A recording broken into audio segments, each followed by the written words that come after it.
Hey guys, good morning, जय श्री कृष्णा, राधे राधे। कैसे हो आप लोग? उम्मीद करती हूँ आप सब लोग ठीक होंगे। मैं भी एकदम ठीक हूँ। अभी सुबह का टाइम है और स्वरा तो स्कूल जा चुकी है, लेकिन हर्षित अभी जाने वाला है। दोनों की स्कूल टाइमिंग अलग है, क्योंकि स्कूल अलग है तो टाइमिंग भी अलग है। तो पहले स्वरा जाती है, उसके बाद में हर्षित जाता है, और दोनों को इनके पापा छोड़ने जाते हैं बाइक से, और पापा ही लेके आते हैं। क्योंकि स्कूल बस है ना, तो हमारे घर के पास में नहीं आती हैं, मार्केट में अंदर, तो बस एंट्री नहीं करती हैं। थोड़ा दूरी पे जाना होता है, तो फिर बच्चों को छोड़ने भी जाओ लेने भी जाओ, इससे अच्छा उनको स्कूल में ही छोड़ने चले जाते हैं, स्कूल से लेके आ जाते हैं।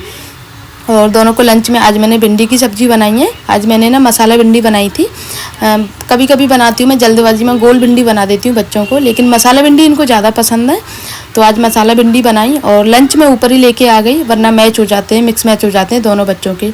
वाटर बॉटल मैं घड़े के पानी से भर के रखती हूँ, अभी फ्रिज का यूज नहीं करती। हम भी नहीं पीते फ्रिज का, हम भी घड़े का ही पीते हैं, क्योंकि जितना कंट्रोल कर पाते हैं गर्मी को, उतना हम घड़े का ही पीते हैं। बाकी फ्रिज का पीना शुरू कर देते हैं, और मेरा तो ज़्यादातर यही रहता है, घड़े का ही पीती हूँ मैं। और एसी भी मैं बहुत कम यूज करती हूँ गर्मी की पैरों की वजह से, क्योंकि पैरों में दर्द होना शुरू हो जाता है। गर्मी तो सबको लगती है, लेकिन अपनी शरीर को भी देखा जाता है ना, कि अपने हेल्थ के अकॉर्डिंग क्या चीज़ हमें सूट कर रही है, उस हिसाब से। और ये सारी परेशानियां मुझे जब से होने लगी हैं, जब से हर्षित हुआ है, क्योंकि स्वरा हुई थी, स्वरा के बाद में तो शायद इतना ज़्यादा परेशानी नहीं हुई थी, और हर्षित के होने के बाद में कुछ ज़्यादा ही परेशानियां होने लग गई हैं। बहुत ज़्यादा मेरे हार्मोन्स डिसबैलेंस हो जाते हैं, बहुत छोटी छोटी परेशानियाँ होती हैं जो होती हैं मुझे। तो कई बार अचानक से ऐसा हो जाता है, हाथ पैर बिल्कुल काम ही नहीं करते हैं, जैसे सुन्न हो जाते हैं ना, वो वाली। और बहुत सारी ऐसी छोटी छोटी परेशानियां जो मैं एक्सप्लेन नहीं कर सकती, और मैंने भी उनको इग्नोर कर रखा है, क्योंकि अगर मैं उनको परेशानियां मान के चलूँगी तो फिर बस यही है कि बस उसी में घुटती रहूँगी। इससे अच्छा खुद को पॉजिटिव रखती हूँ और अपने काम में लगी रहती हूँ।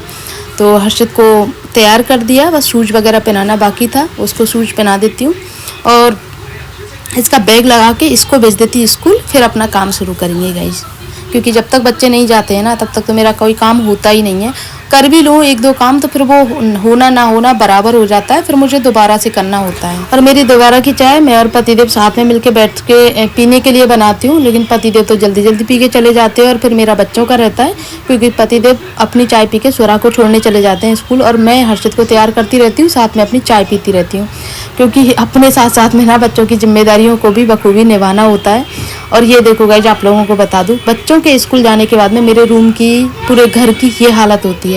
ये कपड़े धुले रखे हैं बेड पे पूरे, जो मुझे सुखाने हैं। इधर टॉयज वगैरह पड़े हैं बच्चों के, और ये हमारे चाय के कप हैं, जो हमने अभी चाय पी थी दोनों ने।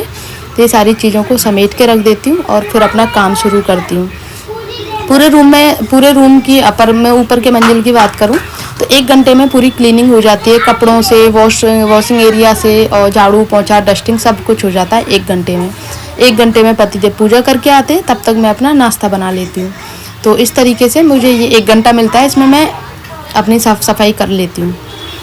साफ़ सफाई तो मैं डेली करती हूँ, तो इतना ज़्यादा टाइम नहीं लगता, क्योंकि डस्टिंग वगैरह मेरा डेली का रहता है, सारी चीज़ों को हटा के साफ़ करना।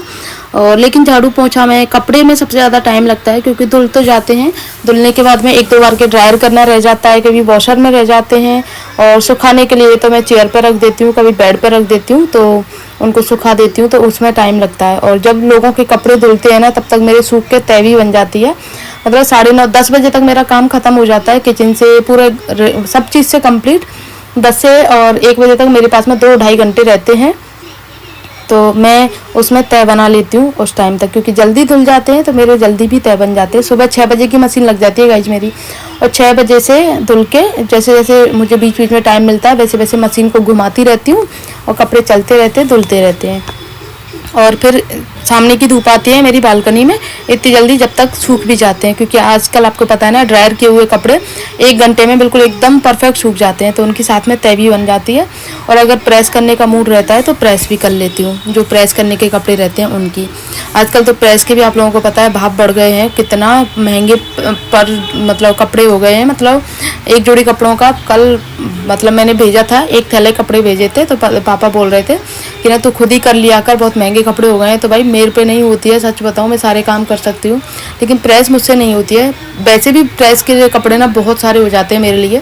टी शर्ट्स वगैरह की मैं खुद ही करती हूँ, बच्चों की यूनिफॉर्म हो गई, मेरी साड़ियाँ हो गई, बच्चों की शर्ट टी शर्ट क्योंकि कॉटन रहती है ना, तो घर में पहनने की भी उन पर भी प्रेस ज़रूरी होती है, वरना फिर धुलने के बाद में पूरी सिंक हो जाती हैं।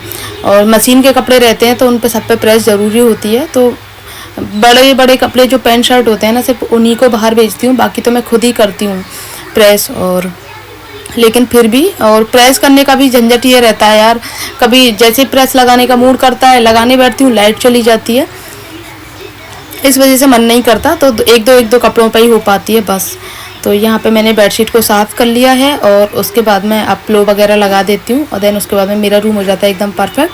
फिर चलते हैं गाइस बच्चों के रूम में। ये है बच्चों का छोटा सा रूम, जिसमें बच्चे पढ़ाई करते हैं, सोते हैं आराम से, तो उठ के चले जाते हैं। उसके बाद में सबसे पहले मैं अपने रूम की सफाई करती हूँ, उसके बाद बच्चों के रूम की करती हूँ, और थोड़े से एक्स्ट्रा फ्लो रहते हैं उनको भी इसमें रख देती हूँ।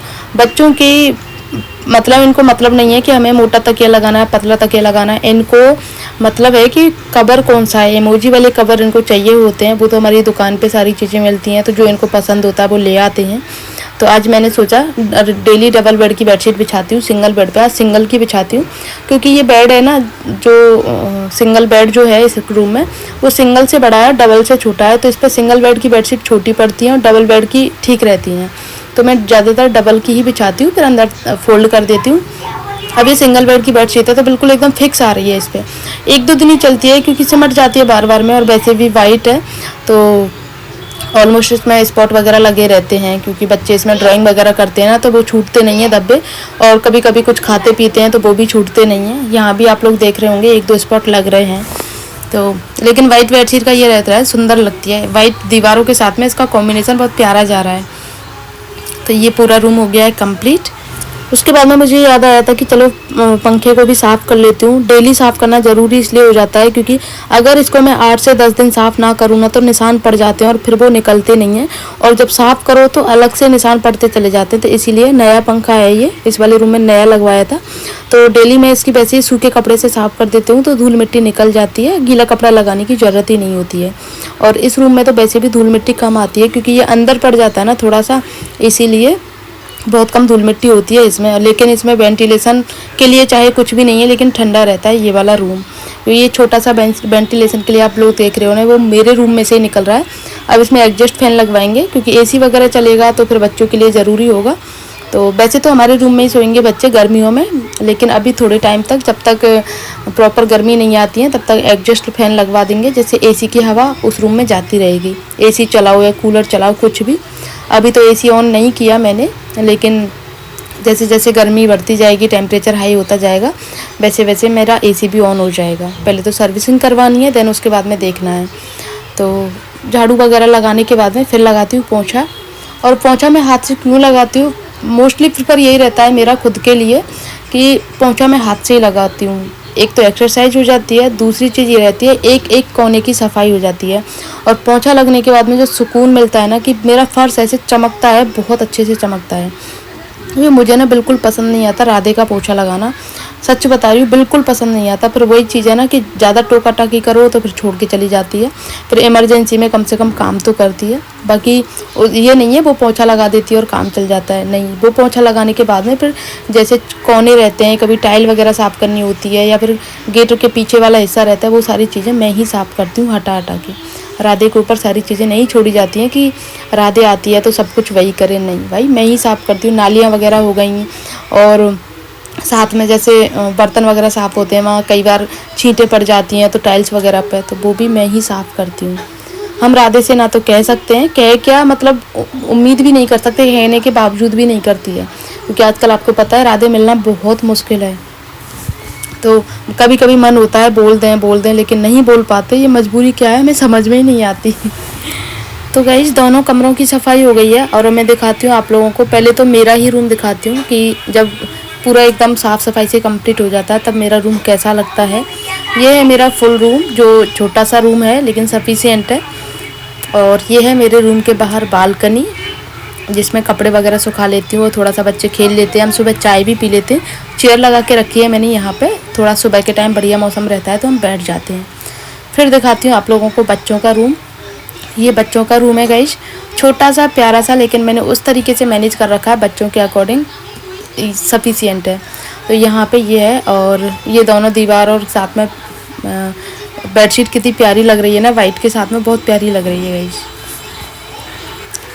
तो गाइस साफ़ सफाई करने के बाद में सब लोगों ने नाश्ता भी कर लिया था, और अब मैं आ गई हूँ किचन में वापस से खाना बनाने के लिए। और खाने में आज मैं बनाने वाली हूँ राजमा चावल, और राजमा चावल के साथ साथ में तरबूजा भी काट लूँगी, और अमिया मिर्च वगैरह ऐसी छोटी मोटी चीज़ें होती हैं वो भी साथ में ही बना लूँगी। तो ये मिर्ची आप लोग साइड में जो देख रहे हो ना, ये मिर्ची मैंने ना स्टोर करने के लिए रखी है, क्योंकि हरी मिर्ची इस टाइम पे बहुत ज़्यादा आ रही हैं, और हरी मिर्ची हमारे घर में कोई नहीं खाता है, बस पोहा वगैरह में डल जाती हैं, तो कभी ग्रेवी में डाल लेती हूँ, वैसे नहीं खाते, या फिर अमिया मिर्च में छुप जाती हैं उस तरीके से, तो ख़राब हो जाती है डंठल वाली। तो इनके डंठल मैंने साफ़ कर लिए हैं निकाल के। डंठल साफ़ करने के बाद इनको धो लिया, धो के साफ़ कर लिया नैपकिन से अच्छे से, इनमें बिल्कुल भी पानी नहीं रहा। उसके बाद में इनको ना एक डिब्बे में, प्लास्टिक का, स्टील का, जो भी आपके पास डिब्बा है उसमें भर के आप रख दो। महीनों तक इनको स्टोर कर सकते हो, बिल्कुल भी ख़राब नहीं होती हैं, और बिल्कुल एकदम फ्रेश रखना। एक दो अगर जैसे लगी रहती है ना थोड़ी सी ख़राब सी, तो उसको निकाल देना एक दो मिर्ची का, बाकी फ्रेश रखना एकदम। और ये हमेशा बढ़िया बनी रहती हैं, एक एक दो मिर्ची जितना आपको काम आए उतना लेते चलो, और बाकी डिब्बा बंद करके रख दो, ये बनी रहती हैं। तो मैं हमेशा ऐसे ही करती हूँ, मेरा काफ़ी टाइम तक चल जाती है, महीनों तक चल जाती है मिर्ची गाइस। ये मेरा खुद का पर्सनल एक्सपीरियंस है। और इसके बाद में यहाँ पे बना रही हूँ मैं राजमा के लिए मैंने ग्रेवी बना ली है। ग्रेवी के बाद में जब तक मेरी ग्रेवी भुन रही है तब तक इनको मिर्च को भर के रख देती हूँ, और अपना तरबूज जो आधा कटा हुआ है उसको भी काट लेती हूँ, क्योंकि बच्चे आएंगे दोपहर में तो आते ही उनको तरबूज चाहिए होता है, तो पहले उनको खाना दूंगी, उसके बाद उनको तरबूज की बताऊंगी। क्योंकि मम्मी क्या करती हैं, स्कूल से आते हैं ना बच्चे, तभी बोल देती हैं कि तुम्हारा तरबूज रखा है, वो तरबूज के चक्कर में खाना नहीं खाते हैं। तो मैंने मम्मी को बोल दिया था कि मम्मी आज बच्चों से ना ये मत बोलना कि तुम्हारा तरबूज रखा हुआ है, क्योंकि बच्चों को बहुत पसंद है। तो पहले वो खाना खाएंगे, राजमा चावल उनको अच्छे लगते हैं, तो खाना खाने के बाद में फिर उनको खाने को मैं तरबूज दूंगी, क्योंकि फिर 10 मिनट बाद फिर भूख लगती है उनको। तरबूज खाने के बाद में फिर पेट भरता नहीं है तरबूज खाने से, तो इसीलिए पहले खाना, देन उसके बाद में कुछ फ्रूट्स वगैरह। तो गाइस ऑलमोस्ट मेरा काम कंप्लीट हो ही गया है, चावल भी बन गए हैं, और तरबूज के जितने भी छिलके निकले थे उनको गाय के लिए डलवा दूंगी बाहर। पॉलीथीन में मैंने रख दिया है, क्योंकि गाय आ जाती है। वैसे तो हम कचरा नहीं डाल सकते खुला हुआ, क्योंकि मार्केट में रहते हैं ना, उनकी यही परेशानी होती है कि आप खुले में कचरा नहीं डाल सकते बिल्कुल भी। जब कचरा उठाने आता है ना तभी आप डाल सकते हो, कुछ भी नहीं डाल सकते हैं। और वैसे भी परिक्रमा का रोड है, तो ना तो पानी फैला सकते हैं, ना कुछ भी नहीं कर सकते, बहुत रेस्ट्रिक्शन रहता है इन चीज़ों को लेकर के। एक तरह से अच्छा भी रहता है, अच्छा ही रहता है, बुरा तो क्या ही रहता है इसमें। अपने घर के सामने साफ़ सफाई रहती है तो अच्छा लगता है। तो जो छोटे मोटे बर्तन निकले थे उनको भी साफ़ कर लेती हूँ, क्योंकि राधे के लिए बहुत सारे बर्तन हो जाते हैं, तो राधे से काम नहीं चलता है, कुछ काम हमें भी करना होता है। तो यहाँ पे सारी चीज़ें बन गई हैं, चटनी, अमिया मिर्च, राजमा चावल, तरबूज काट के रख दिया है, सलाद के लिए खीरा टमाटर भी निकाल के रख दिए हैं। तो इनको अभी और थोड़ा सा पकाना है, देन उसके बाद मैं फिर हरा धनिया और गरम मसाला डाल देती हूँ, और इसी के साथ में ब्लॉग को एंड कर देती हूँ गाइस। मिलते हैं नेक्स्ट ब्लॉग में, तब तक के लिए बाय।